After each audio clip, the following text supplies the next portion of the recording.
They're like, a lot of people, I go to their house and they're like trying to impress me that their dog sits before it goes outside or it does down before something. I personally don't care about that.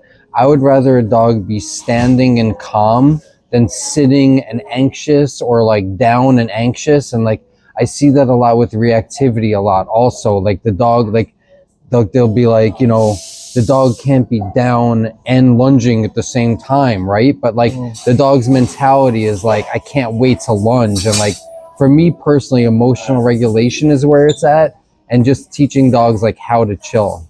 Well, I'm glad I didn't bring my dog. Remember, I was like, oh, well, we were talking about I'll bring my shepherd.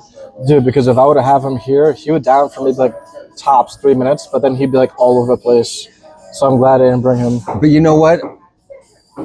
I should rephrase what I said, because it's not really all about chillness. I do like to teach dogs how to chill, but dogs that are like that are just kind of like up in my face or hyper, I love that also. So I mean, I grew up with dogs like that, and like, I grew up with shepherds and shepherd mixes, and I meet dogs like that often. That's nothing to me. And I one thing I never do is I don't want a dog to feel suppressed, and I let them. That's another thing. Like, I'll go to people's houses and they'll like feel like to show me what kind of control that they have, that the dog can't jump on me. I always want people to just let the dog do whatever it's going to do, because another trainer said this to me and it made a lot of sense to me, which was, I want to see what the dog is going to do when nobody's telling them what to do. So I thought that was genius. So yeah, for me, I'll always allow a dog to celebrate. Dogs don't have to be calm. That's all. I got you. All right, so let's do a quick Q&A. Is that okay with you? Sure. All right, so what's your favorite breed to work with? I don't have a favorite breed. I would say I have sort of like a favorite temperament and drive, and it's hard to kind of describe. I know when I see it, but if I had to say a favorite breed, we'll have to come back to that one, because I really don't have. There's something special in all breeds and even mixes, and it's hard to say that really. What's your least favorite breed to work with? I don't have a least favorite, but I will say this. I don't like when people have toy breeds and like, let me rephrase that. I love toy breeds and I love all dogs, but I treat toy breeds the same way I would treat a Rottweiler. I don't focus on the size, I focus on the behavior. And I don't like when people get tiny dogs and treat them like babies and do things that they wouldn't allow with a 150-pound dog. Or the Chihuahua where they're holding in their chest and the Chihuahua's barking crazy, biting people. Right, that's not an option with a giant dog. So what would you do if it was a giant dog? Why don't you just do that same thing, you know? Right. Yeah, no, I agree. Where do you see dog training as a career, and the direction of where dog training is going in 50 years? Do you see heavy regulation, meaning that tools will be banned?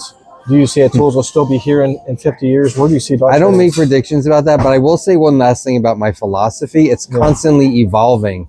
And if your answer as a trainer is not that it's constantly evolving, that is, I don't know. I consider that a bit problematic. Like, you know, if you really, if you really are in it because you want the best for dogs and you're not constantly evolving, that to me is a bit scary. I don't know what to say about that. That's a good answer. It's a really, really good answer. Yeah, man, we had so much stuff off camera to talk about. What do you want to talk about now? This could just be a free-flowing conversation, man. It doesn't have to be like super, super formal. It could just be literally what we were talking about before. You know what? I will say one thing. You have a big dog and a little dog, right? Yeah. Okay. I want to give him a lot of credit, because I meet a lot of trainers. Like, if he said to me, like, if he said that same question to a lot of trainers, do you have a favorite breed to work with? Like, you know, a lot of trainers will say Malinois, and like, shout out to all the Malinois and all that kind of stuff. But I'm just saying, I don't know. He seems like an open-minded trainer that would have a German Shepherd and also a little fluffy white dog. I think is really great. And thanks, I don't know. I try not to get stuck on like, you know, my favorite is like this type of dog. I also am not really into like owners that only own like, I've always had Dalmatians or something like that. I don't know. To me, it's a bit odd. I try not to judge it, but I think a lot of times what I see is they're almost like trying to replace their first dog that they got sad about. And they're like, I'm going to get another one. And then another. But I don't know. I just see all dogs. I just can't imagine just only loving one breed that much, you know? All right. So let's talk about your app, man, because your app is cool. Sure, yeah. I rated it on, what was it, the App Store? I thought it was really good. So I'll ask you a question. So what exactly is the app and what made you want to create this app? I know we talked about this before, but just for camera, I want to get on camera. Yeah, I mean, look, in its essence, the app is a repetition tracker for dog owners, a mood and body language log, and it creates accountability for dog owners, accountability and motivation, because we're making it even more fun. But yeah, in short, it creates accountability for dog owners. Nice, nice. So I read this book. I don't remember what the book was called, and I don't want to say the name either because I don't want to throw any kind of bad vibes towards any trainer. But in the book, it said, when I was reading, I was like, wow, that's kind of harsh. The book said a lot of dog owners are lazy and they don't like to do the homework. And I never ever wanted to use this word lazy because I feel like if a client ever saw that, they'd be like, oh my God, it's harsh. But to some degree, I can say probably most trainers would agree that a lot of people don't do their homework and then they blame the trainer for not having the outcome they want. And also, like I also want to put this out there, is that when you get a trainer, it's not like you're taking your car to get fixed where your car comes back and it's 100% done. With a dog, you get to understand the emotions. There's a lot, it's more complex than just a car. You can't just replace it with a piece and it's done. And I think as trainers, we should be telling clients more that when you're getting training, the training never ends. It's always continuing and it's always getting more and more, and you have to adapt. And so let's just give, for instance, like if you're training a reactive dog, we can have the dog in control in like 12 classes, but when the classes are done, can you, the owner, still control that dog? So it's like I said, it's not a matter of can you take the car and get it fixed in like, a couple hours. The fixing of the dog isn't a couple hours of taking it to the mechanic. It's us giving you the skills and you almost becoming your own trainer for your own dog and being able to apply those skills with the dog after we leave. So I don't know if you have anything else to put in there. I know it's like kind of like a lot of words. No, that was good. I mean, like, maybe that didn't make sense what I said, but no, it made sense. I've seen dogs be surrendered into shelters and the worst happened to them because dog owners didn't take any responsibility. That's one thing. And then also, like, I went to a client recently before this app where we were doing recall. This dog was running out of the house.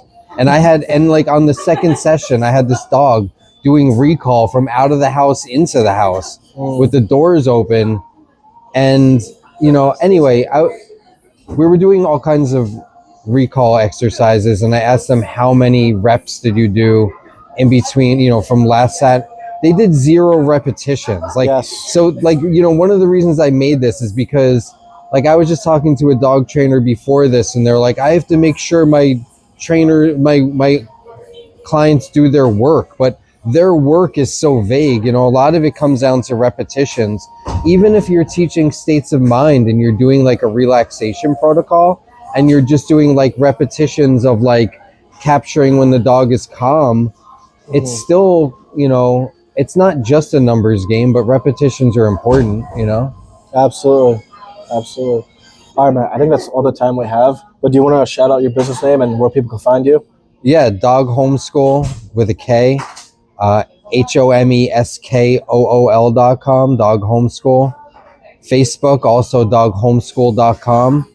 And on there, links to the app stores and all that stuff. And I will say we plant a tree. We donate to plant a tree with each subscription. And a lot of people are asking me like, where do you do that? Do you really do it? We do it through an organization called Trees for the Future. So just putting that out there. Awesome, man. All right. Thank you, brother. I'll end it there.